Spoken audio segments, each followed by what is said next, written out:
Bab 511 Perakitan untuk Pertempuran. Berita itu sendiri menyebabkan Jonathan bangkit. Lydia, bicaralah dengan jelas. Apa maksudmu dengan Bibi Sofia dalam bahaya?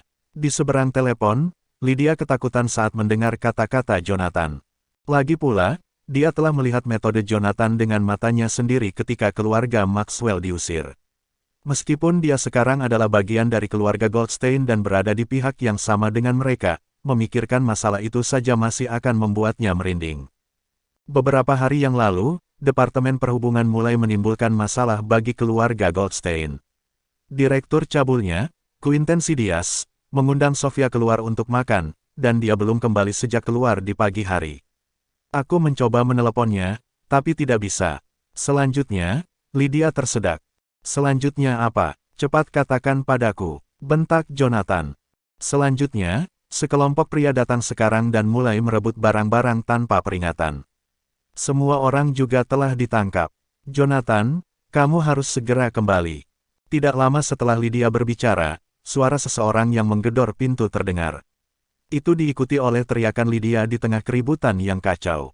Dia Lydia Maxwell, rekan Sofia dan anggota manajemen senior grup Goldstein.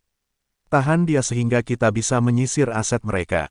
Berbunyi, berbunyi, berbunyi. Nada akhir panggilan berikutnya memicu ekspresi dingin di wajah Jonathan. Jonathan, aku mendengar sesuatu tentang keluarga Goldstein. Apakah sesuatu terjadi di Yellowview? Josephine berdiri dengan tangan memegang tangan Jonathan, berharap bisa memberinya sedikit kenyamanan. Sejak mereka saling mengenal, Josephine hanya melihat Jonathan setenang ini saat dia diculik. Meskipun dia tidak mengatakan sepatah kata pun, dia sadar bahwa bersembunyi di bawah sikap tenangnya adalah rasa amarah yang mendidih. Sambil memegang tangan Josephine dengan lembut, Jonathan tersenyum. Ini bukan masalah besar. Sebagai keluarga terkemuka, keluarga Goldstein memiliki banyak musuh di dunia bisnis. Oleh karena itu, wajar bagi mereka untuk terlibat dalam konflik. Betulkah? Josephine sama sekali tidak menyangka bahwa Jonathan hanya berusaha meyakinkannya. Karena itu, dia sedikit mengangguk. Saya senang itu tidak serius. Kalau begitu, apakah kamu ingin pergi ke Yellowview untuk menghadapinya? Sayangnya saya harus melakukannya, jawab Jonathan sambil tersenyum. Tapi jangan khawatir, aku akan kembali setelah aku selesai. Oke, hati-hati saat kamu di sana. Josephine berjinjit untuk mencium pipi Jonathan. Kemudian dia berbalik dan berjalan menuju mansion. Pada saat itu, keduanya tahu apa yang ada di pikiran masing-masing, kata-kata tidak perlu. Setelah melihat Josephine memasuki rumah, Jonathan berbalik dan menatap Ciara, yang tergeletak di balkon lantai 3. Apakah kamu mendengar semuanya? Ciara mengangguk, keras dan jelas. Kapan Anda berencana pergi ke Yellowview? Segera. Mengambil pedangnya, Jonathan menjentikkannya dengan pergelangan tangannya dan mengirimnya terbang ke arah Ciara dalam lengkungan hijau. Di atas balkon, Ciara menyipitkan matanya untuk membidik, menangkap gagang pedang. Kekuatan pedang surga membuatnya kewalahan. Meskipun memegang gagangnya, dia tidak mampu mempertahankan kendali. Akhirnya, dia melepaskan cengkeramannya dan membiarkan pedang itu menembus di atas jendela. Dengan rasa sakit yang luar biasa dari tangannya yang gemetar, dia menatap Jonathan dengan tatapan membara. Jonathan, aku akan pergi ke Yellowview bersamamu. Saya ingin melihat sendiri apa yang istimewa dari keluarga terhormat. Tidak kali ini, jawab Jonathan datar. Aku ingin meninggalkan Josephine di bawah perlindunganmu. Begitukah caramu meminta bantuanku? Melompat ke tanah, Ciara muncul tepat di depan Jonathan dengan ketukan kakinya. Apa yang terjadi jika aku menolak? Aku akan membunuhmu. Tatapan acuh tak acuh Jonathan seperti jurang tak berdasar. Dia tidak memiliki emosi manusia. Namun, jika Anda setuju, saya akan membayar Anda 100 juta. Kesepakatan, Ciara setuju tanpa ragu sedikit pun, karena aura pembunuh Jonathan telah mengelilinginya. Dia tidak ragu dalam benaknya bahwa jawaban yang salah berarti kematian, yang, pada kenyataannya, tidak jauh dari kebenaran. Ketika Jonathan mengajukan permintaannya, dia sudah merencanakan untuk membunuhnya. Karena keduanya bahkan bukan teman, meninggalkan Ciara di rumah tanpa kehadirannya terlalu berbahaya. Namun demikian, setelah mendengar persetujuan Ciara, Jonathan menyipitkan matanya sebelum menarik kembali aura pembunuhnya dan pergi. Zachary, siapkan helikopternya segera. Jonathan membentak ke telepon. Beritahu Andi untuk mengumpulkan Legiun Yalegard dan menempatkan mereka di sepanjang perbatasan Yaleview. Aku akan segera ke sana. Begitu dia mengakhiri panggilan, Jonathan masuk ke mobil dan keluar. Adapun Zakari, dia benar-benar terpana. Berita tentang Yaleview memberlakukan darurat militer telah mengirimkan gelombang kejutan di seluruh negeri. Dan sekarang, Tuan Goldstein ingin mengerahkan Legiun Yalegard ke kota. Apakah dia ingin melakukan kudeta? Zakari merasakan getaran di punggungnya. Setelah dia sadar kembali, dia mengangkat teleponnya untuk menelepon Andi. Sementara itu, di markas besar Legiun Yalegard, Andi sedang duduk di meja rapat bersama lebih dari 10 perwira sambil mempelajari peta strategis di depan mereka. Saat telepon berdering, wajahnya berubah muram, karena itu adalah telepon yang disiapkan secara khusus. Selain Jonathan dan anggota kantor Asura, tidak ada orang lain yang mengetahui keberadaannya. Akibatnya, dering telepon adalah sinyal bahwa sesuatu yang mendesak telah terjadi. Zakari, apa yang terjadi? Andi bertanya dengan dingin. Dengan keputusan Asura, pimpin Legiun Yalegard dan sebarkan mereka ke perbatasan Yaleview di mana Anda akan menunggu perintah lebih lanjut. Asura sendiri akan segera tiba di sana. Dipahami. Andi menjawab dengan perhatian. Zakari, aku punya satu pertanyaan. Apakah Legiun Yalegard satu-satunya yang dikerahkan atau apakah seluruh pasukan juga bergerak? Petik 2. Goldstein belum memerintahkan unit lain untuk dikerahkan. Namun, dia telah menempatkan semua orang di bawah komando kantor Asura pada kondisi kesiapan pertahanan tingkat 3. Semua unit kami siap untuk pindah pada saat itu juga. Petik 2. Andi terdiam lama. Zakari, bisakah Tuan Goldstein memikirkan?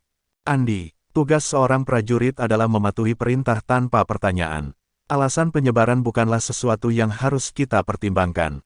Dipahami. Setelah mengakhiri panggilan, Andi berbalik ke arah petugas di sekitarnya.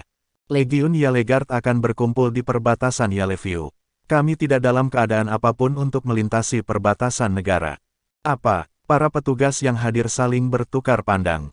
Di sebelah kiri Andi, seorang perwira setengah baya mendekat dan bertanya dengan lembut, Komandan, apakah Anda yakin kita akan berkumpul di perbatasan Yaleview? Apakah saya perlu mengulangi diri saya sendiri? Bentak Andi. Bukankah aku sudah memperjelas diriku barusan? Siapapun yang berani mempertanyakan perintah itu akan diadili di pengadilan militer. Dipahami, bab 512 tentara Yaleview adalah targetnya. Pada saat itu, penghalang jalan sedang dipasang di perbatasan antara Yaleview dan Lostaria.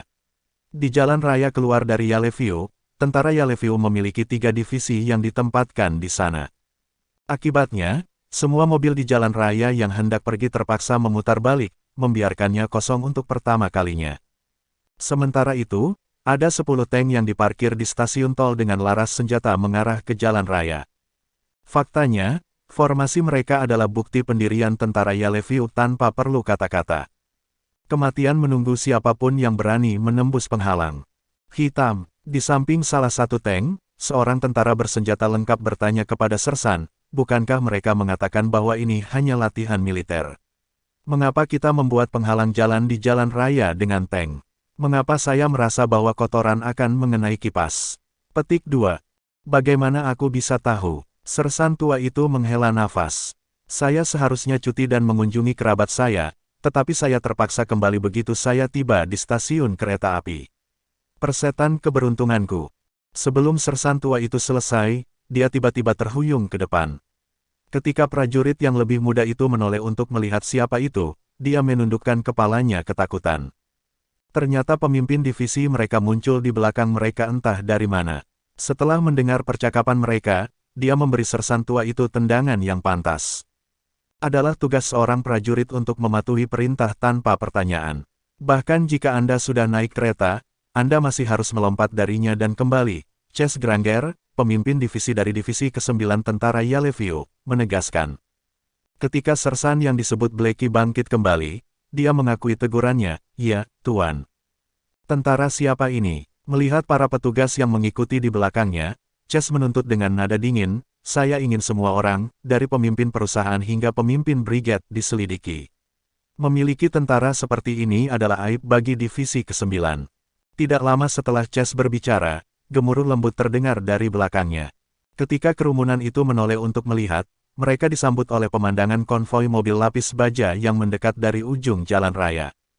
Bepergian di belakang konvoi adalah tank berat. Sambil menyipitkan matanya, Chase mengamati konvoi yang tak henti-hentinya di jalan raya. "Pak, piring mereka milik Legiun Yalegard," kata salah satu petugas yang tidak mengerti di samping Chase. "Aku sudah menunggu mereka." Kilatan dingin melintas di mata Chase. "Perintahkan orang-orang untuk menyiapkan senjata mereka." "Iya Pak," anak buahnya menjawab dengan lantang. Segera, suara mesin yang berputar terdengar dari belakangnya. Seluruh divisi ke-9 Yaleviu telah mengarahkan senjata mereka ke Legiun Yalegard yang mendekat. Saat Legiun Yalegard secara bertahap melaju, mereka akhirnya berhenti di luar stasiun tol, secara kebetulan atas sinyal Chase. Selanjutnya, pintu mobil lapis baja terbuka untuk Andi yang tampak buritan turun. "Andi, bukankah kamu seharusnya berada di Lostaria? Apa yang membawa Anda ke sini ke Yaleviu?" Chase mencibir saat melihat Andi. "Dengan keputusan Asura, kami melakukan latihan militer untuk mempertahankan Yaleviu.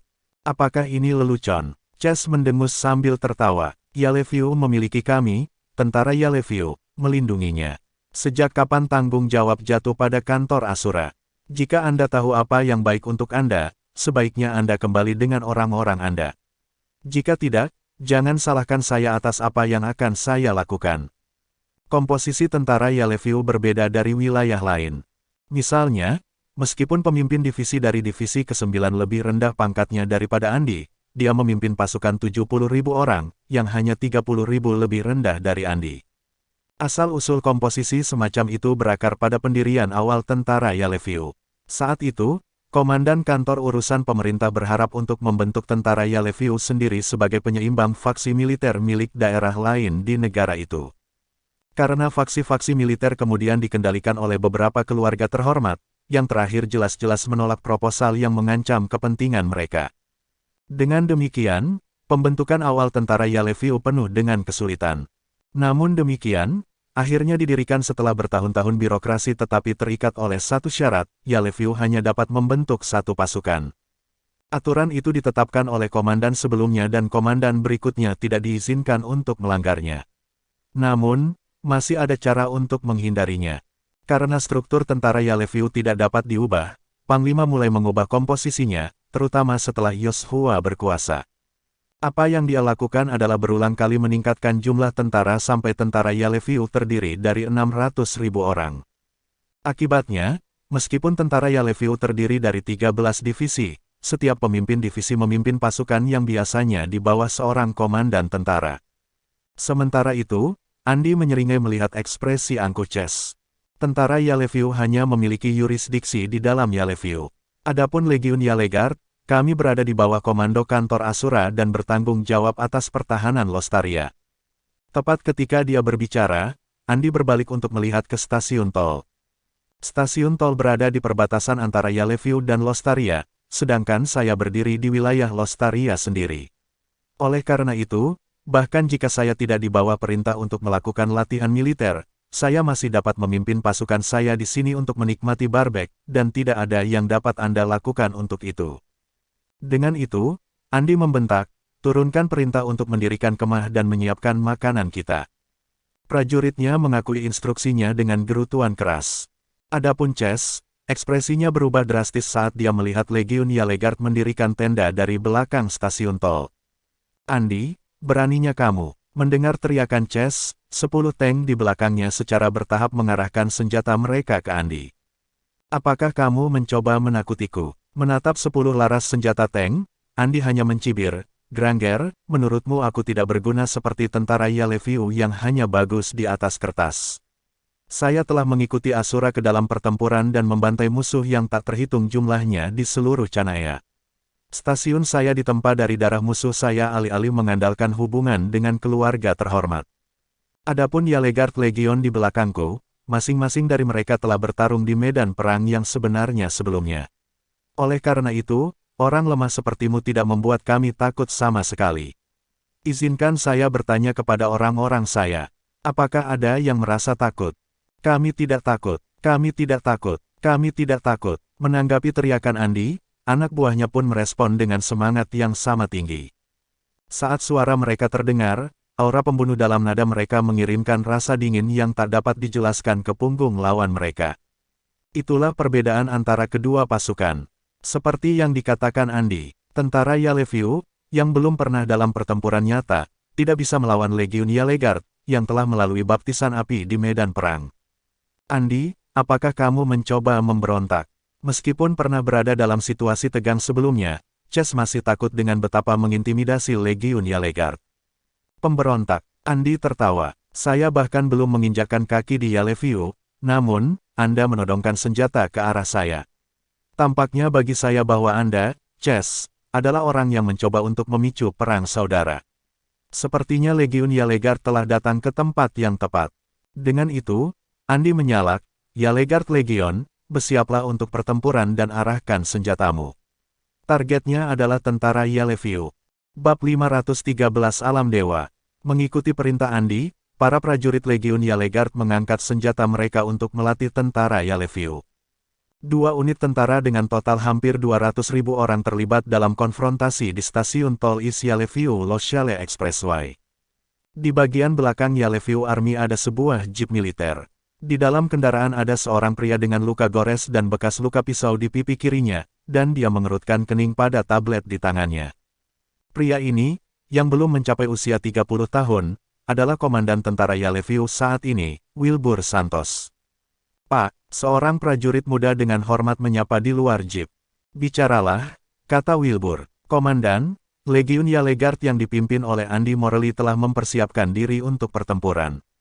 Mereka mungkin menembak kapan saja. Haruskah kita memulai serangan? Prajurit muda itu bertanya dengan ragu-ragu. Sudah hampir 3 tahun sejak kantor Asura didirikan. Meskipun Jonathan telah menguasai tanah di luar Yaleviu, semua orang harus mengakui bahwa 3 tahun itu adalah waktu paling damai di Canaya dalam beberapa dekade terakhir. Kedamaian itu akan terganggu jika salah satu pihak, Yalegard Legion atau Yaleviu Army, akan melepaskan tembakan pertama. Selanjutnya, pertempuran antara dua pasukan yang telah dibentuk dan diperkuat selama 3 tahun terakhir akan menjadi sesuatu yang ditakuti. Oleh karena itu, meskipun itu hanya pertanyaan untuk komandannya, jantung prajurit itu berdebar kencang di dadanya. Melihat sikap cemas prajurit muda itu, Wilbur menurunkan tablet di tangannya. Apakah Anda bagian dari staf umum Angkatan Darat Yaleviu? Iya Pak, prajurit muda itu menjawab dengan antusias. Saya Minoas Santos, staf umum Angkatan Darat Yaleviu. Tanggung jawab utama saya adalah menganalisis medan perang dan menyusun strategi. Ketika Wilbur mendengar bahwa prajurit muda itu berasal dari keluarga yang sama, dia terkekeh. Karena kamu berspesialisasi dalam analisis dan penyusunan strategi, izinkan aku memberimu pelajaran. Lihat informasinya di sini. Kekuatan utama kantor Asura adalah 8 Raja Perang. Sejauh ini, hanya Legiun Yalegard Andi Morelli yang datang. Meskipun Andi adalah seorang komandan yang telah mengalami pertempuran yang tak terhitung jumlahnya, ia telah memerintahkan anak buahnya untuk berdiri dalam garis horizontal. Formasi ini jelas tidak menguntungkan bagi mereka. Jika pertempuran benar-benar pecah, hanya satu putaran peluru meriam akan memusnahkan sebagian dari pasukan mereka. Apa menurutmu mereka akan membuat kesalahan pemula seperti ini? Aku, Minoas menggelengkan kepalanya. Betul sekali, Wilbur tertawa. Jangan khawatir, jika pertempuran pecah, bola meriam pasti akan terbang, tidak perlu bagi mereka untuk membawa seluruh kelompok. Bukankah mereka bilang itu latihan? Katakan pada Chess bahwa aku akan melanjutkannya. Iya Pak, Minoas berbalik dan pergi. Saat itu, seorang tentara melompat keluar dari kendaraan di belakang mereka. Komandan, kami menemukan helikopter di arah barat daya terbang menuju Yaleviu. Beritahu Angkatan Laut, Tentara, dan Angkatan Udara Yaleviu untuk meminta pilot helikopter untuk berbalik, jawab Wilbur. Dipahami, prajurit itu kemudian kembali ke kendaraannya. Namun, kurang dari 1 menit kemudian, dia melompat kembali. Komandan, kami telah menjalin hubungan dengan pilot, dan kami telah mengkonfirmasi bahwa orang di dalam helikopter adalah Jonathan Goldstein dari kantor Asura. Dia telah meminta untuk memasuki kota. Ditolak. Wilbur mengangkat kepalanya untuk melihat ke langit barat daya, di mana sebuah titik hitam mendekati mereka. Kirim 2 jet tempur untuk mencegatnya. Jika dia bersikeras masuk tanpa izin, Anda memiliki izin saya untuk melepaskan tembakan. Petik 2. Sementara itu, Jonathan yang berada di dalam helikopter itu meringis. Pilot di depan Jonathan berteriak, "Komandan, kita mendekati wilayah Yellowview. Pengendali lalu lintas udara Yellowview telah memerintahkan kami untuk segera berbalik atau mendarat. Jika kita terus maju, mereka akan melepaskan tembakan. Apakah mereka mengancam saya? Apakah Wilbur benar-benar berpikir bahwa aku tidak akan berani menodai tanganku sampai merah?" Jonathan menyeringai. Abaikan mereka dan langsung menuju ke kediaman Goldstein. Namun, tepat seperti yang dikatakan Jonathan, 2 jet tempur muncul di langit. Helikopter militer ZB-1351, ini Yellowview Air Forces Y-23. Tidak ada pesawat yang diizinkan di langit Yellowview untuk saat ini. Silakan bekerja sama dengan kami dan kembalikan dengan cara Anda datang dari atau mendaratkan pesawat Anda. Jika Anda melewati perbatasan Yellowview, Angkatan Udara akan menembaki Anda. Saya ulangi, helikopter militer ZB-1351, peringatan dari Angkatan Udara terus keluar dari headphone mereka, dan kedua jet tempur itu melayang-layang di samping helikopter. Sirene yang memekakkan telinga bergema di langit, dan cahaya dari radar di helikopter berkedip-kedip tanpa henti. "Komandan, pesawat kami telah dikunci oleh sistem serangan pihak lawan. Jika kita secara paksa memasuki Yellowview, dan jika mereka melepaskan tembakan, helikopter akan jatuh." "Lanjutkan saja," kata Jonathan dingin. Masalah telah muncul dalam keluarga Goldstein, dan tidak ada yang tahu apakah Sofia akan berhasil. Pada saat itu, tidak ada yang bisa menghentikan Jonathan memasuki Yellowview, bahkan Tuhan.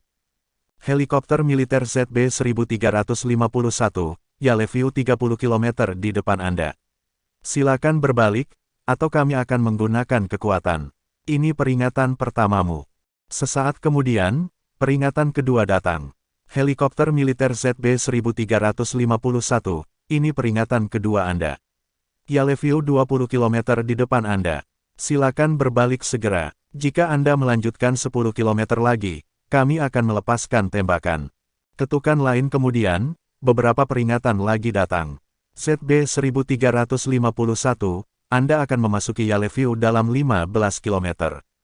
Silakan berbalik segera. 13 km tersisa. 12 km. 10 km.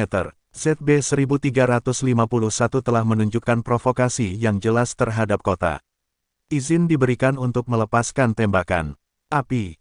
Dengan peringatan terakhir, jet tempur di sebelah kanan helikopter tiba-tiba terbang lebih tinggi. Pada saat yang sama, sebuah menara keluar dari bawah jet tempur kedua yang berada di belakang jet pertama. Itu adalah turret otomatis yang ada di jet tempur.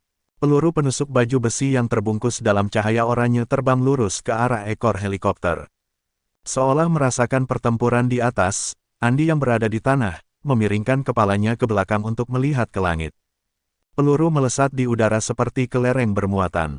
Kembang api itu tampak seperti kembang api terindah yang pernah dibuat oleh manusia, tetapi semua orang tahu bahwa puncak keindahannya adalah saat helikopter di depan meledak. Beraninya dia melepaskan tembakan. "Wilbur, kamu pasti punya keinginan mati." Sirene yang memekakkan telinga terus berdering di kabin helikopter. Ketika Jonathan melihat peluru mendekati mereka, dia merengut. Saat dia melipat dan menyilangkan tangannya di dadanya, dia mengaktifkan teknik naga suci kuno. Seperti air yang keluar dari bendungan, energi spiritual murni yang terus-menerus dicurahkan dari Jonathan. Penghalang, padatkan. Jonathan memanipulasi energi spiritual untuk memadat menjadi penghalang tak terlihat yang berbentuk seperti kerucut di belakang bagian belakang helikopter. Meskipun Jonathan sudah berada di alam pencerahan, penghalang yang dibentuk dengan energi spiritual masih akan pecah saat bersentuhan dengan peluru jet tempur.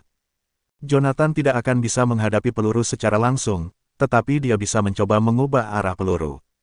Berdebar, berdebar, berdebar, suara peluru yang menabrak penghalang terdengar. Saat mereka menyentuh penghalang energi spiritual, mereka mengubah arah yang mereka tuju. Wilbur membeku ketika dia melihat itu, tetapi segera dia menyeringai dan berkomentar, "Kamu menggunakan penghalang energi spiritual untuk menghindari peluru. Sepertinya Anda telah mencapai alam dewa juga." Petik 2. Bab 514 Perebutan Kekuasaan. Itu hanya helikopter militer. Perintahkan artileri untuk menembakkan artileri anti pesawat ke helikopter begitu mereka memasuki Yellowview. Wilbur memerintahkan saat dia melihat helikopter di langit. Mungkin beberapa orang mungkin gemetar saat menyebut Jonathan Goldstein si Asura, tetapi Wilbur bukan salah satu dari mereka.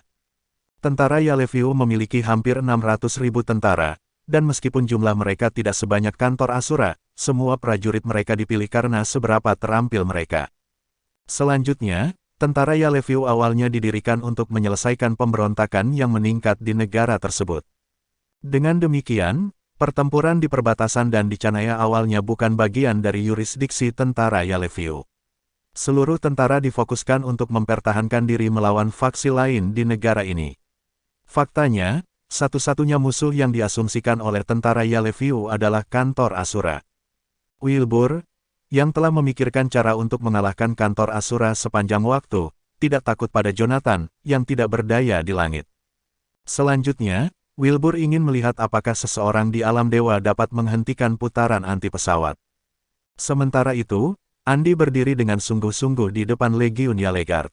Aktifkan rudal permukaan ke udara dan kunci kedua jet tempur itu. Andy, apakah kamu benar-benar akan memulai revolusi? Chase bertanya, ekspresinya gelap. Saya, sebuah revolusi. Andy membalas pertanyaan itu. Legiun Yaleguardku sedang melakukan latihan di Lostaria, dan helikopter itu adalah pesawat yang dipinjam dari Angkatan Darat Utara untuk latihan itu, tetapi tentara Yellowview menembaknya di Lostaria. Alih-alih menuduh kami memberontak, mengapa Anda tidak mengakui bahwa Anda mengambil kesempatan untuk memulai perang saudara sebagai gantinya? Saat keduanya berdebat, helikopter yang ditumpangi Jonathan terbang melewati perbatasan Yellowview, bila rotornya menderu keras. Berdebar, suara gemuruh dari tembakan suara anti pesawat bergema di udara. Detik berikutnya, helikopter meledak. Goldstein, Andy meraung marah saat melihat helikopter meledak di depannya. Hanya dalam hitungan detik, matanya memerah, dan aura pembunuh mulai memancar darinya. Itu adalah akumulasi niat membunuh selama bertahun-tahun dia berada di medan perang. Perhatian, semua divisi artileri Legiun Yaleguard. Targetnya adalah pangkalan Angkatan Darat Yellowview. Tepat saat Andy hendak menyatakan serangan, sebuah teriakan terdengar di belakangnya. Lihat ke langit. Semua orang melihat ke atas dengan bingung dan melihat dua sosok gelap jatuh. Ini Tuan Goldstein. Andy membutuhkan waktu kurang dari 1 menit untuk mengetahui bahwa salah satu sosok itu adalah Jonathan. Namun, kedua sosok itu mendarat dari ketinggian hampir 100 meter. Bahkan jika Jonathan tidak terluka saat ini, dampak dari jatuhnya pasti akan mengubahnya menjadi tumpukan daging yang hancur. Andy ingin menyelamatkannya, tetapi dia tidak tahu di mana mendapatkan sesuatu untuk melindungi kejatuhan mereka. Pada saat Andy menyadari bahwa dia tidak punya apa-apa untuk menyelamatkan mereka, Jonathan dan orang lain sudah berada 30 meter dari tanah. Mengeras. Setelah teriakan Jonathan, energi spiritual tak berujung dengan cepat membentuk jalan transparan tepat di bawahnya. Seolah-olah mereka telah mencapai slide yang tak terlihat, Jonathan dan pilot helikopter yang tidak sadarkan diri meluncur melewati kepala orang-orang di bawah mereka. Begitu mereka melewati suatu tempat, Jonathan mendaur ulang energi spiritual untuk membentuk bagian baru dari seluncuran bening. Setelah meluncur sejauh puluhan meter, Jonathan meraih pilot yang pingsan dan melompat untuk mendarat di salah satu kendaraan militer. Berdebar, dampak dari pendaratan menghancurkan bagian atas kendaraan. Jonathan terengah-engah, dan kerudung merah yang tidak biasa telah menyelimuti tubuhnya. Meskipun hanya belasan detik sejak helikopter meledak sampai keduanya mendarat dengan selamat, Jonathan telah mengambil dan melepaskan energi spiritual puluhan kali untuk terus membangun perosotan energi spiritual. Kecepatan aktivasi hampir menghabiskan semua stamina Jonathan meskipun dia sangat kuat. Andy bergegas mendekat dan bertanya dengan prihatin, "Tuan Goldstein, apa kamu baik-baik saja?" Jonathan kemudian melompat turun dari kendaraan yang hancur dan menyerahkan pilot yang tidak sadarkan diri ke petugas medis yang baru saja terlindas. "Aku baik-baik saja, tapi dia tidak sadarkan diri karena gelombang kejut ledakan." Jonathan kemudian mengulurkan tangan untuk menyeka wajahnya, dan kerudung merah di wajahnya berubah menjadi air berdarah yang menutupi wajahnya. Itu adalah kabut darah yang keluar dari Jonathan ketika dia menyalurkan energi spiritualnya terlalu cepat sebelumnya. Lebih lama lagi, dan tubuh Jonathan akan meledak karena stres. Goldstein, apa yang terjadi di Yellowview? Tanya Andy. Saya juga baru menerima kabar tentang itu. Seseorang telah menyandera keluarga Goldstein, dan saya tidak dapat menghubungi salah satu dari Goldsteins. Petik 2. Jonathan segera berjalan menuju stasiun tol East Yellowview. Ketika dia melihat meriam dilatih ke arah Legiun Yellowguard, sorot matanya berubah suram. Goldstein, saya yakin ada hubungan antara bagaimana tentara Yellowview menutup pintu masuk ke Yellowview dan bagaimana seseorang menyandera keluarga Goldstein. Mendengar itu, Jonathan menghentikan langkahnya.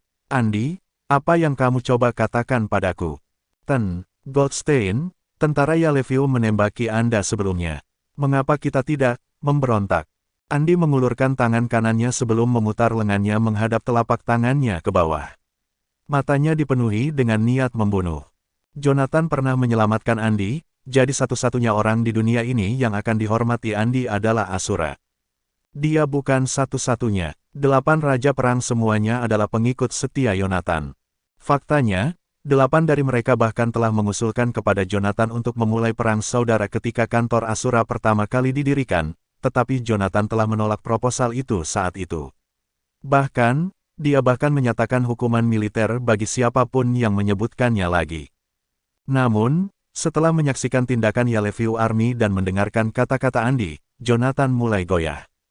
Setelah lama merenung, Jonathan berkata, kantor Asura didirikan untuk menyelesaikan masalah militer di Chanaya dan mengembalikan perdamaian ke negara. Jika kita melakukan serangan balik, itu berarti kantor Asura telah resmi memulai sebuah revolusi. Setidaknya, 2 juta tentara di setiap sisi akan mati di medan perang, dan perang akan mempengaruhi seluruh Chanaya. Ini bukan tujuan asli kantor Asura. Tapi tentara Yellowview telah menjadi seperti ini. Andy bersikeras dengan nada kesal. Goldstein, keluarga Goldstein disandera, dan tentara Yellowview telah memblokir jalan dan menembaki Anda.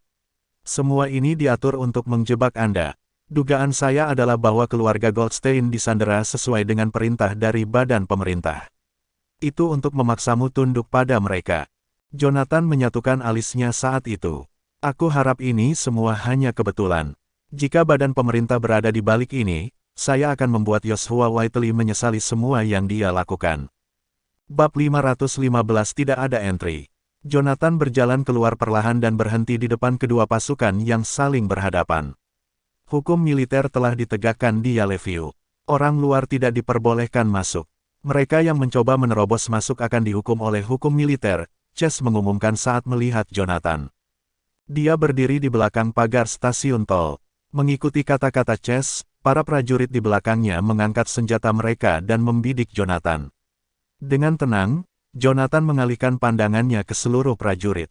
Mereka yang bertemu dengan tatapannya merasakan hawa dingin di punggung mereka dan segera membuang muka.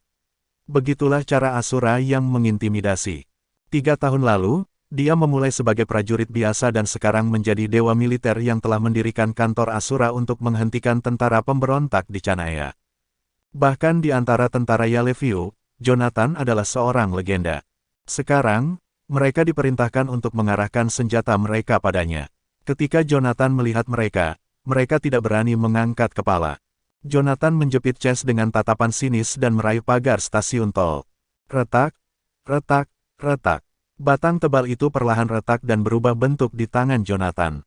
Retakan, dengan retakan terakhir, itu pecah menjadi 2. Jonathan melemparkannya ke samping dan berjalan ke arah Chase. Chase mundur 2 langkah. Namun, dia tidak punya pilihan selain berhenti karena semua orang menatap mereka. Jonathan, apa yang kamu lakukan? Apakah kamu tahu? Tamparan. Suara tamparan menggema di seluruh stasiun tol. Chase jatuh ke tanah karena kekuatan tamparan itu. Aku bukan bagian dari kantor Asura, Jonathan. Kamu tidak berhak untuk. Gedebuk. Chase ditendang ke udara mengikuti suara itu, dan dia menabrak tank di belakangnya. Apakah kamu mencoba memulai perang saudara? Jonathan bertanya dengan tenang sambil menginjak pipi Chase. Chase berteriak, Jonathan, kamu tidak berhak untuk. Sebelum dia bisa menyelesaikannya, Jonathan menginjak pipinya. Chase mengeluarkan jeritan mengerikan saat semua giginya jatuh ke tanah. Dia tidak bisa lagi mengucapkan kalimat yang tepat. Prajurit lain melangkah maju dengan senjata mereka menunjuk ke arah Jonathan ketika mereka melihat dia menghina komandan mereka. Namun, saat Jonathan mengangkat kepalanya, para prajurit tidak bisa menahan diri untuk mundur ketakutan. Jonathan duduk di atas tubuh Chase dan melirik para prajurit di sekitar mereka. Chase telah dipukuli dengan parah, namun kamu tidak berani melepaskan tembakan. Begitu juga saat aku masuk ke Yellowview, Chase tidak punya nyali untuk menyuruhmu melepaskan tembakan. Satu-satunya alasan adalah bahwa Wilbur ada. Suruh dia datang ke sini. Para prajurit berbagi pandangan dalam diam, karena Jonathan benar. Mereka tidak berani melepaskan tembakan. Jonathan sedang duduk di atas Chase sekarang. Bahkan jika Chase aman dan sehat, dia tidak akan berani memerintahkan mereka untuk menembak Jonathan juga. Namun, tidak ada yang tahu Jonathan akan meminta bertemu langsung dengan Wilbur. Para prajurit saling bertukar pandang, bingung harus berbuat apa. Karena tidak ada yang bergerak, Jonathan mengeluarkan pistol dari pinggang Chase. Kamu bisa memberitahu Wilbur bahwa aku hanya akan menunggu selama 5 menit. Jika dia terlambat bahkan 1 detik, aku akan membunuhnya, Jonathan mengumumkan sambil mengarahkan pistol ke belakang kepala Chase.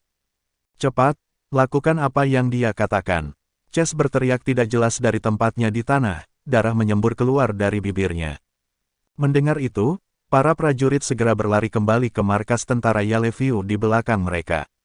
Waktu terus berjalan saat Jonathan dengan tenang mengarahkan pistol ke belakang kepala Chase. 1 menit tersisa. Jika aku tidak melihat Wilbur, kau akan mati, Jonathan memberitahu Chase dengan santai sambil melepaskan pengamannya. Bunyi pistol yang dikokang membuat Chase gila. Jonathan, kamu tidak bisa membunuhku. Saya seorang komandan divisi. Jika Anda membunuh saya, Anda akan dituntut di pengadilan militer. Tidak ada yang bisa membawa saya ke pengadilan, bahkan Zetfield. Mengapa saya takut pada pengadilan militer belaka? Datang jawaban Jonathan. Dia mengangkat lengannya untuk melirik arlojinya sebelum meletakkan jarinya di pelatuk.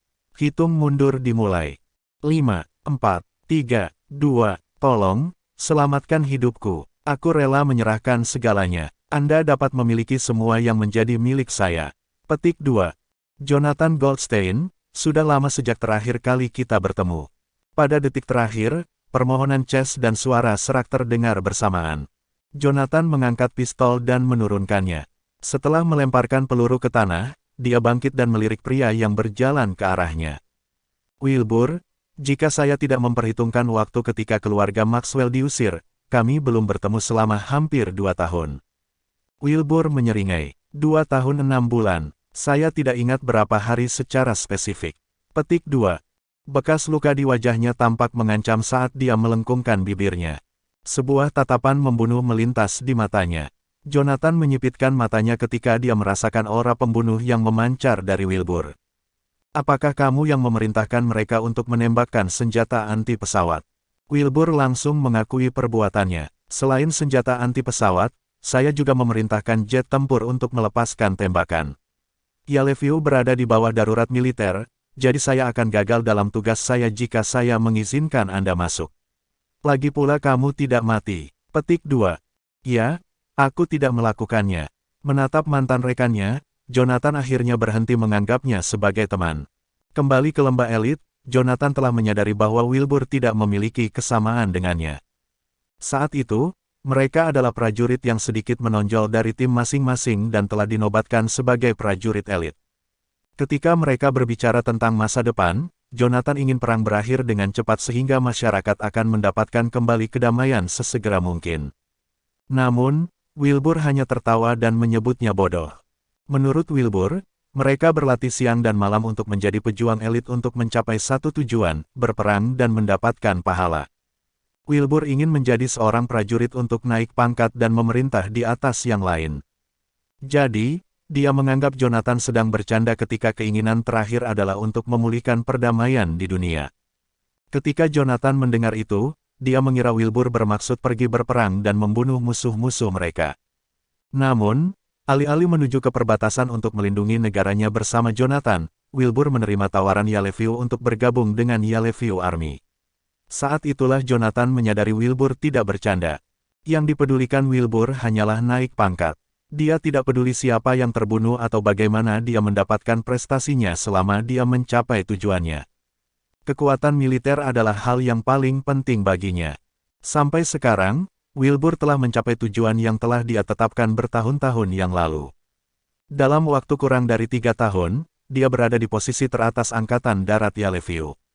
Dia memiliki kekuatan yang cukup untuk melawan Jonathan. Kembali ketika mereka minum di puncak gunung di lembah elit, mereka tidak pernah tahu hari ini akan datang. 3 tahun kemudian, kedua pria yang memegang lebih dari 99% kekuatan militer Chanaya berselisih. Jonathan menatap Wilbur dan sedikit mengangguk. Wilbur, aku harus masuk ke Yellowview. Bahkan jika Anda mengendalikan 600.000 tentara, tidak mungkin Anda bisa meminta mereka untuk berbaris dan mengelilingi Yellowview. Saya akan menemukan cara untuk masuk. Saya yakin Anda tahu itu dengan baik. Ini adalah cara tercepat untuk masuk. Apakah Anda akan mengizinkan saya masuk atau tidak? Mendengar pertanyaannya, Wilbur terkekeh. Jonathan, aku tidak menolak untuk mengizinkanmu masuk. Aku tidak bisa mengizinkanmu masuk. Bab 516 Kesederhanaan. Mendengar itu, Jonathan melangkah maju dan melepaskan energi spiritualnya. Bagaimana jika aku bersikeras untuk masuk, Wilbur? Gelombang energi spiritual yang kuat turun pada semua orang. Jonathan berdiri di tengah sementara semua orang membelalakkan mata karena terkejut dan mundur ketakutan. Ini adalah pertama kalinya Jonathan melepaskan energi spiritualnya tanpa menahan diri setelah inti emasnya stabil. Menurut legenda, makhluk kuno dan kuat yang menciptakan teknik naga suci kuno memahaminya dengan mensimulasikan metode budidaya naga suci. Dalam mitologi Chanayan, naga adalah roh masyarakat. Ia memerintah di atas segalanya dan dilahirkan untuk menjadi seorang pemimpin. Seperti itulah Jonathan saat ini. Iklan Play Volume 4. Semua orang tidak bisa tidak takut dan mengaguminya. Semua prajurit dalam radius 50 meter tampaknya berjuang melawan sesuatu. Beberapa detik kemudian, mereka menjatuhkan senjata mereka dan jatuh berlutut dengan lemah. Sementara itu, bibir Wilbur membentuk senyuman saat dia tetap berdiri di seberang Jonathan. Ada perisai energi merah menyala yang mengelilingi Wilbur. Jonathan, aku tidak percaya kamu sekarang telah memasuki alam dewa. Sepertinya Anda telah mengalami peristiwa ajaib yang tak terhitung jumlahnya selama bertahun-tahun, komentarnya. Jonathan tidak bisa menyembunyikan keterkejutannya ketika dia menyadari bahwa Wilbur tidak terpengaruh di wilayahnya. Selama keributan yang terjadi di Yellowview sebelumnya, Jonathan dan Wilbur saling bertukar pandang dari jauh. Saat itu, Jonathan merasa bahwa mantan rekannya bukan lagi seorang pejuang elit, dia sekarang adalah seniman bela diri yang kuat. Meski sudah siap, Jonathan masih terkejut mengetahui bahwa kekuatan Wilbur setara dengannya. Jonathan tidak akan berada di tempatnya sekarang jika bukan karena teknik naga suci kuno. Dia telah terus-menerus terlibat dalam pertempuran mematikan selama beberapa tahun terakhir. Jonathan tidak berani mengendur untuk memulihkan perdamaian di Chanaya dan melarikan diri dari musuh-musuhnya yang ingin membunuhnya. Selain itu, ia juga menerima pencerahan melalui pertempuran yang tak terhitung jumlahnya dan membuat beberapa terobosan dengan cepat. Alisnya berkerut saat dia menatap Wilbur. Alam dewa, iya, sepertinya aku meremehkanmu, jawabnya. Segera kembali padamu. Wilbur mengulurkan tangan kanannya dan mengepalkan tinjunya. Sejujurnya, saya tidak pernah tahu Anda akan mencapai alam dewa hanya dalam 3 tahun. Kembalilah, Jonathan. Aku bisa berpura-pura bahwa ini tidak pernah terjadi sejak kita berteman. Perlahan, Wilbur mengangkat kepalanya dan menatap Jonathan dengan tegas. Dulu kita kenalan. Jangan menempatkan saya di tempat yang sempit. Petik 2. Menempatkanmu di tempat yang sempit. Energi spiritual di sekitar Jonathan memudar seperti air yang mengalir. Wilbur, kami tidak bodoh. Berhentilah melakukan suatu tindakan. Anda datang ke sini untuk menghentikan saya, bukan? Petik 2. Wilbur memberinya anggukan singkat. Kamu benar. Jadi, apakah kita akan bertarung satu sama lain untuk menentukan pemenang seperti yang kita lakukan 3 tahun lalu? Tentu. Ayo berjuang untuk menentukan pemenangnya, jawab Jonathan datar. Ayo. Wilbur tertawa. Ayo. Tepat setelah Jonathan mengatakan itu, Wilbur menyerbu ke arahnya, berniat untuk meninju dadanya. Pukulannya begitu cepat sehingga tidak ada yang melihat bagaimana dia melakukannya. Memukul, suara keras bergema di udara. Riak energi yang berasal dari kedua pria itu menyebar ke seluruh area. Para prajurit yang paling dekat dengan mereka segera batuk darah ketika riak energi merembes ke tubuh mereka. Dampak serangan mereka telah melukai organ dalam para prajurit. Pertempuran antara para dewa akan membuat manusia biasa menderita. Jonathan dan Wilbur bukanlah dewa, tetapi mereka berada di luar alam superior. Orang tidak bisa membandingkan mereka dengan manusia biasa. Semuanya, mundur sekarang, tetap setidaknya 100 meter jauhnya. Teriak Wilbur saat menyadari prajuritnya terluka. Jonathan berbalik untuk melihat Andy, yang berdiri di sampingnya, dan memberi perintah. Mundur. Saat kedua komandan memberi perintah untuk mundur, pasukan mereka segera berbalik dan melarikan diri dari tempat kejadian. Jonathan dan Wilbur melepaskan indera spiritual mereka. Ketika prajurit terakhir melangkah keluar dari radius 100 meter, mereka menutup mata mereka pada waktu yang hampir bersamaan. Boom, boom, boom. Serangkaian ledakan terdengar. Andy berdiri di atas tank dan mengamati pertarungan mereka dengan teropong, dengan ekspresi muram di wajahnya. Melalui teropong, dia memperhatikan bahwa Jonathan dan Wilbur tidak bergerak sedikit pun. Namun, tangan mereka adalah bayangan kabur, dan telapak tangan mereka akan saling bertabrakan lagi dan lagi. Jika Jonathan dan Wilbur tidak secepat ini, mereka akan terlihat seperti orang tua yang sedang berolahraga di taman.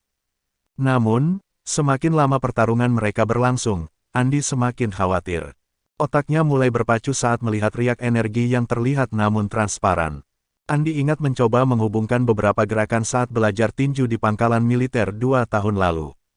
Dia telah membalik dan melompat, mencoba yang terbaik untuk menyempurnakan gerakannya. Suatu hari, Jonathan tersenyum dan mengatakan kepadanya bahwa hanya orang lemah yang akan membuang waktu untuk gerakan yang tidak berguna. Elit sejati tahu betapa pentingnya kesederhanaan. Dalam pertempuran nyata, seseorang harus mengambil nyawa pihak lain menggunakan cara yang paling sederhana dan tercepat. Itulah yang mereka lakukan saat ini. Setiap gerakan yang diluncurkan Jonathan dan Wilbur sederhana. Tidak ada trik mewah. Mereka tidak membuang waktu saat mereka mencoba yang terbaik untuk membunuh pihak lain. Dalam waktu kurang dari 1 menit, mereka bertukar ratusan gerakan tanpa membuka mata atau bergerak dari tempat mereka. Fluktuasi energi dari gerakan mereka telah meninggalkan bekas yang terlihat pada tank yang mengelilingi mereka. Dengan mata terpejam, Jonathan adalah dewa maha tahu di wilayahnya. Setelah mengaktifkan teknik naga suci kuno, dia bisa melihat setiap gerakan Wilbur dengan jelas di benaknya. Bahkan, Jonathan bisa melihat Wilbur berkontraksi dan mengendurkan otot-ototnya atau mengeluarkan energi spiritual dari pembuluh darahnya. Pukulan atas, dorongan telapak tangan, tendangan ke bawah. Jonathan menghindari setiap gerakan lawannya dengan mudah. 50 langkah kemudian, dia tiba-tiba membuka matanya, memberikan pukulan cepat yang disertai dengan suara berderak. Suara berderak disebabkan oleh pengiriman pukulannya yang cepat. Mata Wilbur terbuka saat dia mengulurkan tangan untuk memblokir pukulan itu. Sayangnya, dia terlambat 1 langkah. Gedebuk, pukulan itu mendarat di tubuh Wilbur, membuatnya terbang, dan tubuhnya menabrak sebuah van di belakangnya. Perlahan, Jonathan menjauhkan energi spiritualnya. Melirik Wilbur, yang wajahnya basah oleh darah, dia bertanya dengan acuh tak acuh, "Bisakah saya lewat sekarang?" Wilbur meraih pintu mobil di sampingnya dan mengerahkan kekuatan untuk menarik pintu mobil dari engselnya dengan mudah. Sepertinya dia merobek kertas menjadi 2.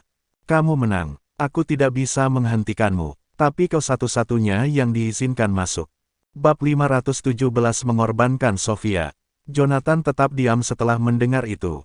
Sebaliknya, dia berbalik dan membuat gerakan taktis pada Andy. Informasikan semua orang untuk berdiri di posisi. Tampak senang, Andy segera memberikan perintah itu kepada bawahannya. Gelombang emosi menyapu dirinya. Bagaimanapun, ini adalah pertama kalinya dia melihat gerakan yang akrab itu lagi setelah 2 tahun. Kata-kata tidak bisa menggambarkan betapa bersemangatnya dia saat ini. Dia merasa seolah-olah dia baru saja kembali ke hari-hari ketika dia mengikuti Asura berkeliling untuk bertarung dengan musuh-musuh mereka. Sementara itu, Jonathan berbalik dan menatap Wilbur.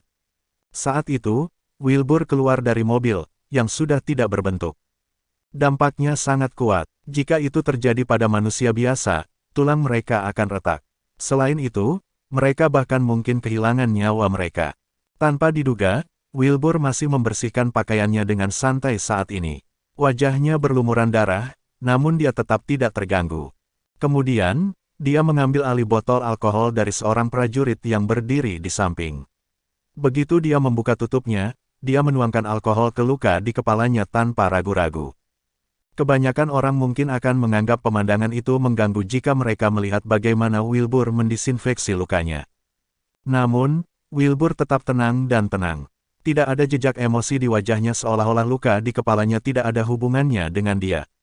Jonathan, kenapa kamu belum pergi? Bukankah kamu mengatakan bahwa kamu memiliki sesuatu yang mendesak untuk diselesaikan? Petik 2. Kamu telah memblokir jalan. Saya tidak bisa menyetir mobil saya di sini, jadi saya harus meminjam mobil dari Anda, jawab Jonathan acuh tak acuh. Mendengar itu, Wilbur terkekeh. Sudah merupakan kelalaian tugas bagiku untuk membiarkanmu lewat. Beraninya kau masih mencoba meminjam mobil dariku. Apakah Anda pikir saya akan meminjamkannya kepada Anda? Kamu akan. Jonathan mencibir, menambahkan, meskipun Anda telah membiarkan saya memasuki Yellowview, Anda masih harus melacak lokasi saya, kan? Wilbur tidak menyangka Jonathan akan sejelas itu. Segera, dia tertawa terbahak-bahak. Apakah kamu tahu apa yang baru saja kamu katakan? Anda seharusnya tidak mengatakan itu meskipun itu fakta. Lagi pula, kamu setidaknya harus berpura-pura tidak tahu tentang itu di luar. Saat Wilbur mengatakan itu, dia melambai pada seorang prajurit, memberi isyarat padanya untuk datang. Mengendarai mobil dan mengantar Jonathan kembali ke kediaman Goldstein. Ingatlah bahwa Anda adalah pengemudi Asura hari ini. Jangan kehilangan dia. Roger, jawab pemuda itu. Setelah melirik Wilbur sekilas, Jonathan berbalik dan pergi. Sementara itu, Wilbur berdiri di belakang Jonathan. Saat dia melihat yang terakhir pergi, ekspresinya berubah suram. Faktanya, pertempuran tadi hanyalah sebuah ujian. Wilbur tidak melepaskan semua kekuatannya. Namun demikian, dia jelas tahu bahwa Jonathan juga tidak melepaskan kekuatan penuhnya barusan. Saya ingin tahu siapa yang akan menjadi pemenang jika kami berdua memberikan yang terbaik. Saya benar-benar tidak sabar untuk mengetahuinya. Wilbur melihat Jonathan masuk ke jeep militer. Setelah Jonathan pergi, dia akhirnya berbalik dan menatap Chess yang berdiri di sampingnya. Kolonel Granger, kemarilah, kata Wilbur sambil melambaikan tangannya. Komandan, Chess berlari ke arahnya. Chess, jika aku ingat dengan benar, kamu baru saja memohon belas kasihan pada Jonathan, bukan? Menyeka darah di wajahnya, Wilbur bertanya. Aku, Komandan, maafkan aku. Aku membuatmu malu, Chess mencoba menjelaskan, tapi dia tidak tahu harus mulai dari mana. Yang mengejutkan, Wilbur menggelengkan kepalanya sedikit. Tidak masalah, itu normal bagi manusia untuk takut mati. Saya benar-benar mengerti. Haha, terima kasih atas pengertian Anda, Komandan. Aku pasti akan. Gedebuk. Tiba-tiba, suara renyah terdengar. Chess cepat-cepat menunduk untuk melihat dadanya. Ternyata tangan kanan Wilbur menusuk dada Chess seperti pisau tajam. Seorang tokoh besar dalam sejarah pernah berkata bahwa manusia harus selalu menghadapi apa yang mereka takuti dengan berani. Sekarang, saatnya bagi Anda untuk menghadapi kematian. Anda akan berhenti merasa takut mati setelah waktu ini. Petik 2. Ada sebuah rumah bangsawan yang luas yang terletak di kaki Gunung Baker di pinggiran utara Yellowview. Orang bisa tahu seberapa kuat dan menonjol pemilik manor itu dengan melihat lokasinya. Lagi pula, setiap jengkal tanah di Yellowview itu mahal, apalagi harga dan nilai manornya. Namun, semua itu tidak ada artinya bagi keluarga Osborn, keluarga terhormat. Faktanya, rumah bangsawan itu, Moonriver Estate, adalah kantor keluarga Osborn di Yellowview. Ada patung ikan di tengah halaman Moonriver Estate. Separuh patung terbuat dari batu hitam, sedangkan separuh lainnya terbuat dari batu putih. Saat itu, Jay duduk di tepi halaman, menikmati tehnya dengan seorang penatua. Sementara itu, kaki Sofia diikat saat dia duduk di lantai dekat patung ikan. Lepaskan aku, Jay. Anda dapat memberitahu saya apa yang Anda inginkan, tetapi jika Anda memperlakukan saya seperti ini, Jonathan tidak akan pernah membiarkan Anda pergi. Sofia tidak bisa bergerak, jadi dia hanya bisa mencoba mengubah pikiran Jay melalui kata-kata. Namun, meskipun ancaman seperti itu mungkin berhasil pada keluarga terkemuka lainnya, itu tidak cukup untuk mengintimidasi keluarga Osborn. Seperti yang diharapkan, Jay meletakkan cangkir tehnya setelah mendengar apa yang dikatakan Sofia. Sofia, kamu wanita yang cerdas. Saya yakin Anda mengerti apa yang dimaksud dengan keluarga terkemuka. Aku tahu kemampuan Jonathan jauh lebih baik darimu. Apakah Anda pikir saya akan takut padanya, karena saya sudah punya nyali untuk bergerak? Keluargamu menyebabkan keributan di Yellowview belum lama ini. Kalian sangat keren dan mengesankan, bukan? Hari ini, saya akan mengubah Jonathan menjadi antek saya. Jika dia tidak berkompromi, aku akan menghancurkan seluruh keluargamu. Saat dia mengatakan itu, dia mengulurkan jari untuk mengetuk cangkir tehnya dengan ringan. Dalam sekejap, seorang pria muda, yang mengenakan pakaian biasa seperti seorang pelayan, membungkuk dan mengisi cangkir Jay untuk yang terakhir. Mengambil cangkir, Jay menikmati tehnya dengan santai. Sementara itu, pemuda yang berdiri di samping itu melengkungkan bibirnya membentuk senyuman saat melihat Jay meminum tehnya. Ternyata pemuda itu adalah pengawal Yoshua. Bahkan, Yoshua telah mengirim pengawalnya ke sini untuk menambahkan bahan bakar ke api. Dia ingin pertempuran antara Jonathan dan keluarga Osborn menjadi lebih intens, jadi dia memerintahkan pengawalnya untuk menambahkan beberapa afrodisiak ke dalam teh Jay. Terlebih lagi, pengawal itu telah mengirim semua wanita di Moonriver Estate pergi sebelum meminum minuman Jay barusan. Sekarang setelah Jay menghabiskan secangkir teh itu, Sofia akan menjadi satu-satunya targetnya. Tidak ada yang peduli apakah Sofia tidak bersalah. Lagi pula, menurut Yoshua, semakin menyedihkan Sofia, semakin efektif rencananya. Itulah satu-satunya hal yang dipedulikan Yoshua, karena itulah satu-satunya cara untuk membuat Jonathan marah. Hanya ketika itu terjadi, Jonathan akan habis-habisan dan memulai perang yang intens dengan keluarga Osborn. Hai, beri aku secangkir teh lagi. Jay membuka kancing di kerahnya dan berkata. Mendengar itu, pemuda itu bergegas mengisi kembali cangkir Jay. Selain itu, dia memperhatikan bahwa Jay gelisah dan berkeringat, jadi dia tahu obat itu masuk. Osborn, kita tidak punya teh lagi. Aku akan pergi dan menyiapkan pot lain untukmu. Pemuda itu telah menyelesaikan tugasnya di sana, jadi dia berencana untuk pergi. Jay melambaikan tangannya dengan tidak sabar sebagai tanggapan. Ayo cepat, apa yang salah dengan teh? Mengapa saya merasa lebih panas setelah meminumnya? Ya, Tuan Osborn. Pemuda itu bergegas pergi. Sementara itu, hanya pria tua berambut abu-abu dan Jay yang tersisa berdiri di tanah yang diukir dengan grit torhen. Pria tua berambut abu-abu, yang tetap diam sepanjang waktu, memandang Jay, yang tampak gelisah. Akhirnya, dia menyadari ada sesuatu yang salah. Meletakkan cangkirnya, dia mengulurkan tangan untuk meraih pergelangan tangan Jay. Dalam sekejap, ekspresi pria tua itu berubah drastis. Osborn, apakah Anda merasa panas, haus, dan frustrasi? Rasanya seperti ada gelombang kehangatan yang terus mengalir di tubuhmu, kan? Mendengar itu, Jay tercengang. Bagaimana kamu tahu, Garrison?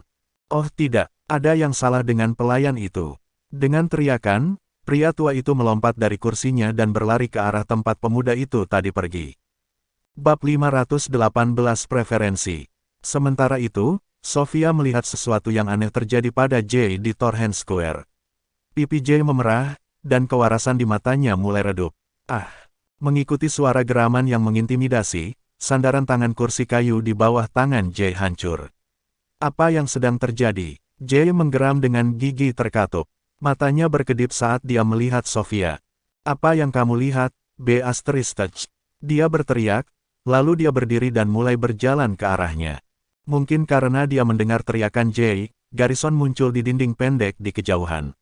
Dengan lompatan paling ringan, dia melompat melintasi jarak 20 meter yang memisahkan mereka dan mendarat di belakang Jay. Duduklah, Tuan Osborn. Begitu dia mendarat, Garrison menepuk bahu Jay, menendang dengan ganas pada saat yang sama, dan membuat Jay berlutut. Aku akan membunuhmu. Jay melolong dan mencengkeram leher Garrison tanpa berbalik. Retakan. Mengikuti suara snap, Jay mendengus kesakitan. Tidak terpengaruh, Garrison telah membuat sendi bahu Jay terkilir. Rasa sakit yang hebat menyebabkan Jay meraung kesakitan, tetapi itu juga membuatnya mendapatkan kembali kewarasan. Selamatkan aku, Garrison. Jay memohon, gemetar di lututnya. Energi spiritual dari telapak tangan Garrison mengalir ke tubuh Jay dan meredam kegelisahan di dalam dirinya. Jika saya tidak salah, Tuan Osborn, Anda telah diberi obat perangsang. Semakin Anda mengotak-atik, semakin kuat obat itu. Kamu tidak boleh melakukan gerakan yang tidak perlu. Zat perangsang nafsu berahi. Jay menggeram kesakitan dengan kepala di tanah. Beri aku penawarnya, cepat. Garrison tampak berkonflik saat dia mendengarkan gerutuan kesakitan Jay. Afrodisiak bukanlah racun, Tuan Osborn. Selain itu, mereka bervariasi dalam jenis. Seseorang pasti telah merencanakan ini sebelumnya sehingga mereka dapat meningkatkan minuman Anda. Tidak ada yang bisa saya lakukan untuk membantu Anda untuk saat ini. Kalau begitu pukul aku, Jay berteriak sekali lagi. Tidak ada gunanya, jawab Garrison cemas. Jika seseorang tidak dapat buang air besar begitu afrodisiak menyerang, arteri mereka akan pecah, yang akan membawa kerusakan permanen pada tubuh dalam jangka panjang. Kasus terburuk adalah kematian. Lalu apa yang harus saya lakukan? Jay berada di samping dirinya sendiri dengan kecemasan. Aku belum ingin mati. Saya putra sulung dari keluarga Osborn. Tidak ada yang bisa membunuhku. Garrison menoleh untuk melihat Sophia, tatapannya lebih dingin dari sebelumnya. Anda perlu buang air kecil, Tuan Osborn, desak Garrison. Meskipun wanita di hadapan kita ini adalah anggota rendahan dari keluarga besar, dia bisa digunakan untuk membebaskanmu dari kebutuhan mendesakmu. Dia mengirimkan ledakan energi spiritual dari tangannya dalam ledakan kekerasan untuk sementara menghentikan obat dari mendatangkan malapetaka dalam diri Jay. Kemudian, dia bangkit dan berjalan menuju Sophia di kejauhan. Apa yang sedang kamu lakukan? Sophia telah mendengar semuanya. Dia mulai berjuang keras saat melihat Garrison berjalan ke arahnya. Selama bertahun-tahun, dia berhasil tetap perawan meskipun kejenakaannya paling liar. Sekarang, aku akan menjadi alat untuk istirahat bagi orang gila seperti Jay. Saya lebih baik mati daripada bekerja sama. Tangan dan kakinya diikat. Sophia menjulurkan lidahnya, siap menggigitnya. Tepat ketika dia hendak mengerahkan kekuatan, sosok yang mendekat sudah menggenggam dagunya. Kau ingin mati? Saya khawatir itu bukan terserah Anda. Garrison terkekeh sebelum mengetuk leher Sophia dengan jari. Dia meringkuk di lantai yang dingin seperti mesin yang dimatikan. Sophia ketakutan. Dia merasa sakit di sekujur tubuhnya seolah-olah semua kekuatannya telah disedot keluar darinya. Tidak. Sophia merintih dengan semua energi yang bisa dia kumpulkan, pipinya menekan lantai. Itu bukan terserah kamu. Garrison menarik keras Sophia dan berjalan menuju Jay. Kemudian, dia melemparkannya ke tanah seperti sekantong sampah. Sekarang saya akan pergi, Tuan Osborn. Tolong, bantu dirimu sendiri, kata Garrison sambil mengulurkan tangan dan memasukkan kembali lengan Jay ke dalam soketnya. Namun, pada saat itu, mata Jay dipenuhi dengan kegilaan dan perasaan yang bertentangan. Tidak, air mata mengalir di wajah Sophia saat dia tergeletak tak berdaya di lantai. Kebencian dalam tatapannya tidak mengenal batas. Mata Jay terlihat memerah. Dia mengulurkan tangannya yang gemetar ke arah Sophia. Garrison, sementara itu, berbalik perlahan untuk pergi. Tepat ketika Sophia mengira semua harapan telah hilang, Jay mengangkat kakinya dan menginjak pahanya. Garrison berbalik dan berlari kembali mendengar suara patah tulang. Osborn, apa yang kamu temukan aku seorang pria? Jay meraung, gemetar di sekujur tubuh. Apa? Ekspresi Garrison membeku. Jelas bahwa dia tidak bisa pulih dari keterkejutannya. Aku berkata, aku menginginkan seorang pria. Buru-buru. Jay mengangkat kakinya dan menjatuhkannya ke paha Sophia yang lain. Suara renyah tulang patah bergema di seluruh alun-alun sekali lagi. Rasa sakit itu menyebabkan Sophia mengeluarkan gerutuan lembut, tetapi senyum muncul di wajahnya seolah terbebas dari beban. Saya tidak percaya bahwa Jay, putra sulung keluarga Osborn, menyukai pria. Sophia bukan satu-satunya, bahkan Garrison terperangah oleh wahyu dan bingung apa yang harus dilakukan selanjutnya. Sebagai putra sulung dari keluarga Osborn, Jay telah dipersiapkan untuk memimpin keluarganya sejak lahir. Untuk keluarga yang kuat dan terhormat seperti dia, garis keturunan adalah masalah yang sangat penting. Jika garis keturunan langsung dipadamkan, banyak cabang keluarga akan dihasut untuk merencanakan pemberontakan. Sekarang, bagaimanapun, keturunan langsung, pewaris, adalah Seluruh keluarga Osborn akan terjerumus ke dalam kekacauan jika berita itu bocor. Didorong oleh keinginannya yang paling mendasar, Jay, pada saat itu, jatuh ke dalam kegilaan. Sebagai pewaris keluarga terhormat, bagaimana mungkin dia tidak tahu hukum suksesi keluarganya? Itulah sebabnya Jay menyembunyikan preferensinya selama bertahun-tahun. Hanya karena pengaruh obat itu dia tidak bisa bertahan lebih lama lagi. Meskipun dia cukup putus asa untuk menghilangkan afrodisiak menggunakan tubuh Sofia, dia masih tidak bisa mengatasi rasa jijiknya terhadap wanita. Hanya seorang pria yang dia inginkan saat itu. Apakah kamu tidak mendengarku, Garrison? Segera buat pengaturannya. Saat kerinduan liar menguasainya, Jay tidak lagi peduli, karena kecenderungannya sudah terbuka. Iya Pak, Garrison tidak berani menyinggung Jay. Dia segera mengucapkan mantra dan melompat keluar. Setelah mereka ditinggal sendirian, Jay menginjak tubuh Sofia, dan wajahnya berkerut. Kenapa kau menatapku seperti ini? Apakah Anda menertawakan saya? Anda hanyalah orang rendahan. Aku akan membunuhmu.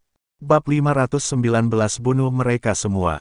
Sebuah kendaraan militer berdecit berhenti di depan pintu masuk kediaman Goldstein, meninggalkan jejak bekas selip dengan tergesa-gesa. Jonathan keluar dari kendaraan beberapa saat kemudian. Dua penjaga, berpakaian jas hitam, yang bertugas di luar kediaman Goldstein, menyapanya dengan dingin. Apa yang sedang terjadi di sana? Beraninya kau memarkir kendaraanmu sesukamu. Apakah kamu tidak tahu tempat apa ini? Nyah.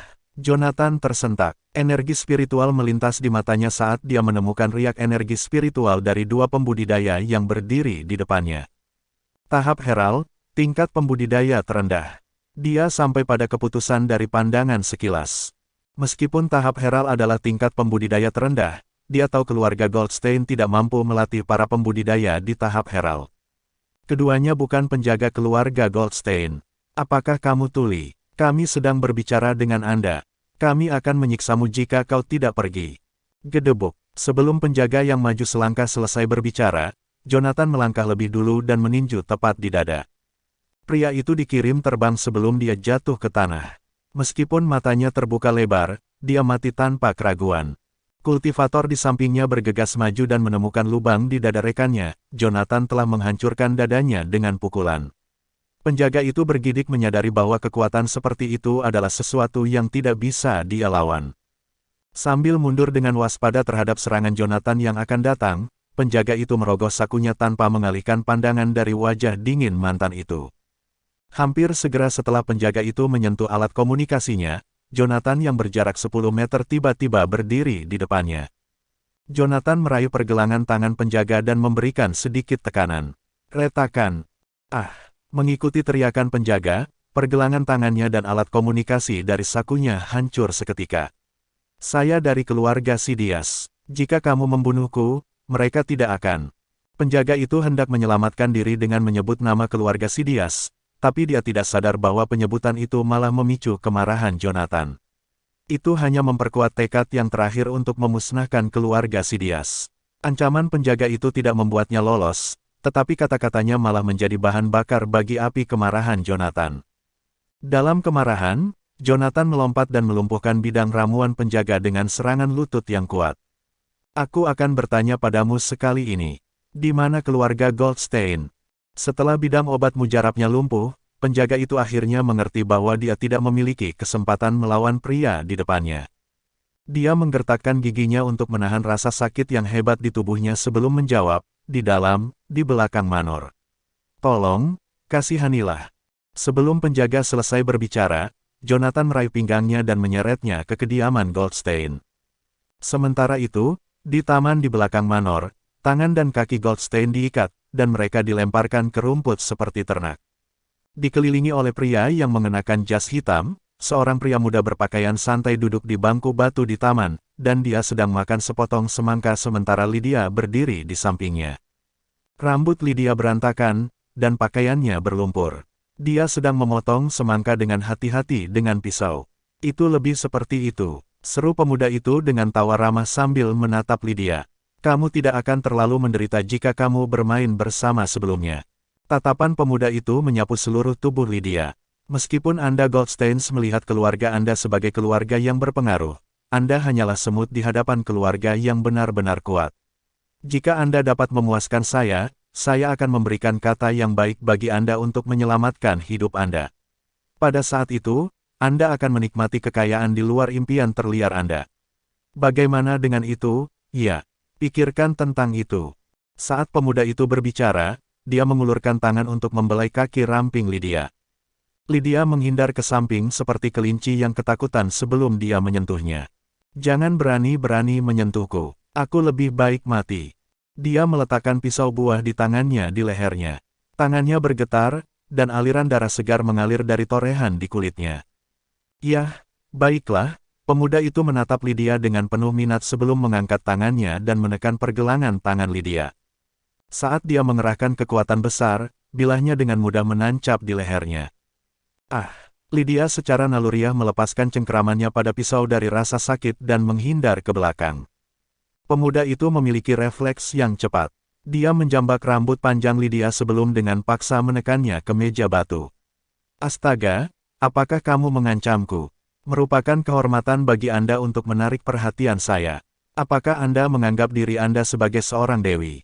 Anda ingin mati, bukan? Aku akan mengabulkan keinginanmu.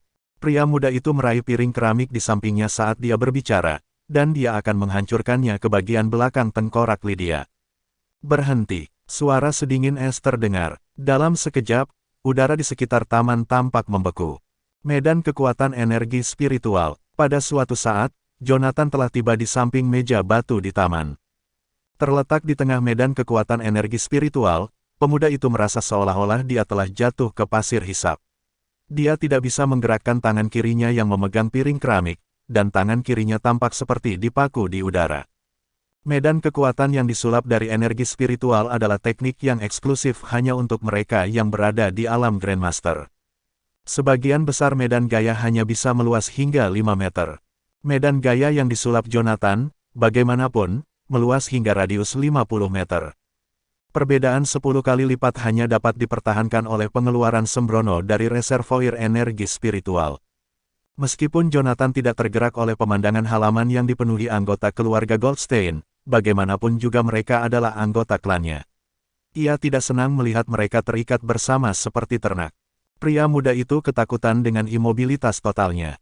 Dia hanya pada fase pemula di alam superior.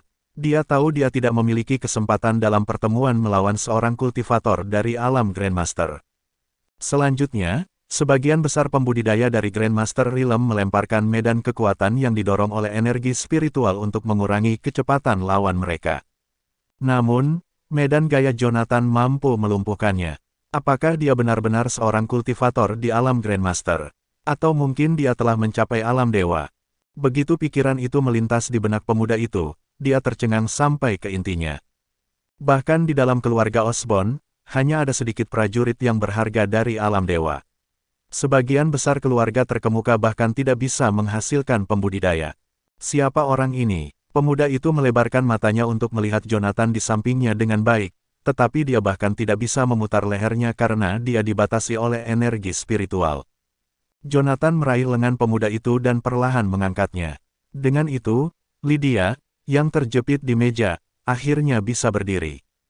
Air matanya mengalir tanpa menahan diri saat dia menatap pemuda seperti patung di depannya. Tolong selamatkan Sofia, Jonathan. Quinten telah memanggilnya pergi. Apakah dia pria Quinten? Jonathan bertanya dengan ringan, menilai pemuda di depannya. Aku tidak sepenuhnya yakin, Lydia terisak. Dia yang melakukan tembakan di sekitar sini, bukan? Jonathan berkomentar sambil mengambil piring keramik dari tangan pemuda itu. Lydia mengangguk. Betul sekali. Dialah yang memimpin penyerbuan ke kediaman Goldstein. Sangat baik. Jonathan memegang piring keramik di satu tangan. Energi spiritual tumpah ke jari-jarinya, dan piring itu langsung hancur berkeping-keping. Semua orang selain dia akan mati, kalau begitu. Bab 520 Kemana kamu ingin pergi? Mengikuti suara glasial itu, Jonathan dengan ringan menjentikkan jarinya. Pecahan keramik melesat seperti sinar cahaya, dan bersamaan dengan itu terdengar jeritan ketakutan. Orang-orang berjas hitam di sekitarnya dengan panik melarikan diri untuk hidup mereka. Tapi yang terjadi adalah teriakan histeris karena kesakitan sebelum mereka semua ambruk ke tanah satu demi satu. Di dalam medan kekuatan yang meluas hingga radius 50 meter, para pembudidaya yang belum mencapai alam Grandmaster hanyalah sekelompok orang lemah bagi Jonathan. Menggunakan informasi yang disampaikan kepadanya oleh energi spiritual di dalam medan gaya, Jonathan dapat dengan mudah melacak gerakan semua orang dan tindakan mereka selanjutnya. Dalam beberapa detik, mayat-mayat berserakan di tanah taman besar itu. Sebelum Jonathan, hanya ada satu pecahan terakhir yang tersisa. Menggunakan energi spiritualnya, dia terus berputar di ujung jarinya. Dengan tawa muram, Jonathan mengangkat energi spiritual yang menahan pemuda itu. "Tuan, kasihanilah." Pria muda itu jatuh berlutut segera setelah medan gaya dihilangkan.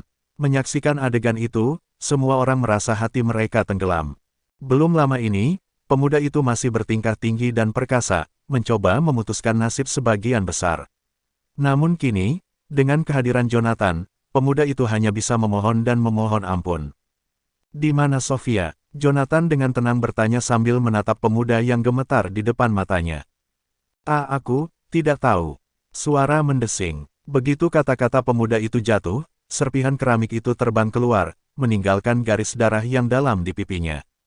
Di bawah kendali Jonathan, pecahan itu kembali ke ujung jarinya, tetapi tidak seperti sebelumnya, pecahan itu sekarang berwarna merah. "Bukan itu jawaban yang saya inginkan. Beri saya jawaban lain," kata Jonathan. Pemuda itu menelan ludah. Saat dia melihat pecahan-pecahan di depan matanya, seluruh tubuhnya bergetar tanpa sadar.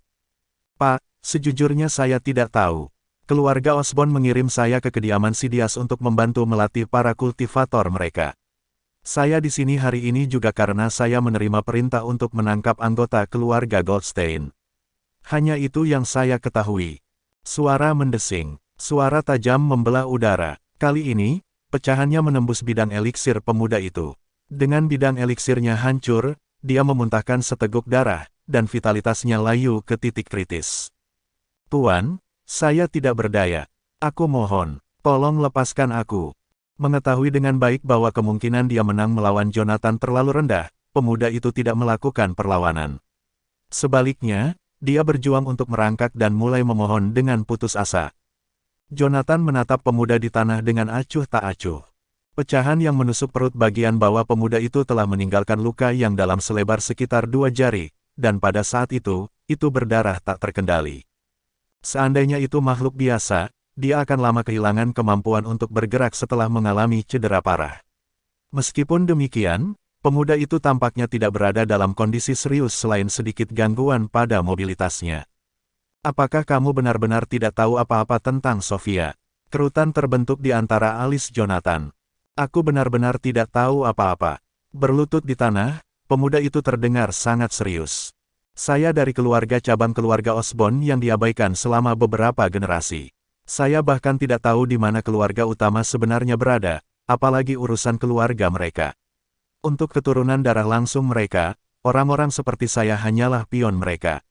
Saya tidak berbeda dari orang luar. Aku benar-benar tidak tahu apa yang kamu katakan, saya mohon. Anggap aku bukan apa-apa dan lepaskan aku." Saat itu, semburan darah merah menyembur keluar. Pecahan keramik menggorok leher pemuda itu dengan tepat. Namun, Jonathan tampak tidak terpengaruh, hampir seolah-olah dia baru saja melakukan sesuatu yang sepele ketika dia berbalik untuk melihat anggota keluarga Goldstein. Keluarga Goldstein, yang dipimpin oleh Tommy, semua melepaskan diri dari tali dan berjuang untuk berdiri pada saat itu. Namun, tatapan yang mereka lempar ke arah Jonathan jauh dari kesan sopan dan ramah. Dalam keluarga Goldstein, Loretta awalnya berada di kursi otoritas, dengan Tommy dan yang lainnya dari senioritas yang sama memegang hak suara atas berbagai hal. Tetapi setelah Jonathan membuat keributan di Yellowview di lain waktu, dia telah menempatkan Sofia untuk mengambil alih sementara meninggalkan anggota keluarga Goldstein lainnya. Maka tidak heran mengapa orang-orang itu begitu memusuhi Jonathan. "Jonathan, itu anggota keluarga Osborn. Anda telah menyebabkan masalah besar bagi keluarga Goldstein." Tommy menatap Jonathan dan berkata dengan ketakutan. "Menyebabkan masalah?" Jonathan memberinya tatapan dingin. "Tommy, menurutmu mereka menculikmu hanya untuk bersenang-senang? Kamu." Semua warna terkuras dari wajah Tommy. "Jonathan, jika kamu tidak bersikeras melakukan sesuatu dengan caramu sendiri, keluarga Goldstein akan tetap menjadi keluarga terkemuka di Yellowview. Kami tidak akan berada dalam keadaan seperti itu hari ini juga. Tapi Anda telah menyinggung keluarga bergengsi sekarang. Keluarga Goldstein tidak bisa lagi mengamankan pijakan kami di Yellowview. Katakan padaku, apa yang harus kita lakukan sekarang? Mengikuti rentetan pertanyaan Tommy, seberkas cahaya yang menusuk melintas di udara sebelum berhenti di depannya. Tommy, apa menurutmu aku tidak punya nyali untuk membunuhmu? Niat membunuh memenuhi tatapan dan nada suara Jonathan. Bibi Sofia telah dibawa pergi, namun tidak ada dari kalian yang menunjukkan kepedulian sama sekali. Dan sekarang Anda meneriaki saya karena Anda khawatir situasinya tidak menguntungkan bagi kepentingan Anda sendiri.